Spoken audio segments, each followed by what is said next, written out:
देखिए अभी हमने डिप्लोमा इन फार्मेसी का देखा था, अब हम देख लेते हैं कि अगर वो बैचलर ऑफ फार्मेसी करता है तो उसे कौन कौन सी जॉब्स मिल सकती हैं, कितनी सैलरी वो एक्सपेक्ट कर सकता है। तो देखिए सबसे पहले तो गवर्नमेंट सेक्टर में अगर हम देखें तो सेम है, railways hospital, all other government hospital में उसको 41,000 तक मिल सकती है। अगर करते हैं तो गवर्नमेंट क्लिनिक्स में उनको 20,000 तक मिल सकती है per month. ESI, MCD, NDMC, army, navy में उनको करते हैं तो 35,000 से 50,000 तक मिल सकती है पर मंथ। प्लस और क्या क्या ऑप्शन होते हैं देखिए बी फार्मेसी के लिए, अगर वो ग्रेजुएट है तो drug inspector exam most of the time student पूछते हैं कि क्या हम डिप्लोमा करने के बाद दे सकते हैं, तो नहीं, आपको कम से कम बैचलर्स करना होता है ड्रग इंस्पेक्टर एग्जाम के लिए, और ड्रग इंस्पेक्टर जो है उसको मिलता है around 55,000 to 60,000 rupees per month. बाकी और क्या है, ग्रेजुएट लेवल एग्जाम भी वो दे सकते हैं, जैसे UPSC, SSC, state PSC and IBPS। बहुत से ये जो एग्जाम्स होते हैं इनके लिए बी फार्मा करने की जरूरत नहीं होती, बट बी फार्मा करने के बाद भी बहुत सारे स्टूडेंट जो हैं वो जाना चाहते हैं SSC या बैंकिंग सेक्टर में, तो वो भी ये एग्जाम दे सकते हैं। इनमें जो सैलरी मिलती है वो होती है around 35,000 to 40,000 per month.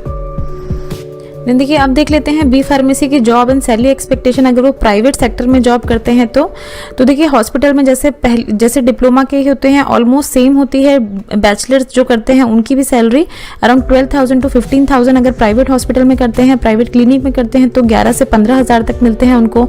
And अगर फार्मास्यूटिकल कंपनीज में करते हैं तो 20,000 से 25,000 तक मिलते हैं। प्लस और क्या क्या होते हैं प्राइवेट सेक्टर में, देखिए रेगुलेटरी अफेयर्स में जा सकते हैं। जो ग्रेजुएट कैंडिडेट होते हैं उनको रेगुलेटरी अफेयर्स में 10,000 से 18,000 तक सैलरी मिलती है। देन QA QC में जा सकते हैं जिसमें 8,000 से 20,000 तक सैलरी मिलती है। देन मेडिकल अंडर राइटिंग का प्रोफेशन वो कर सकते हैं चूज, जिसमें उनको 15,000 टू 20,000 सैलरी मिलती है।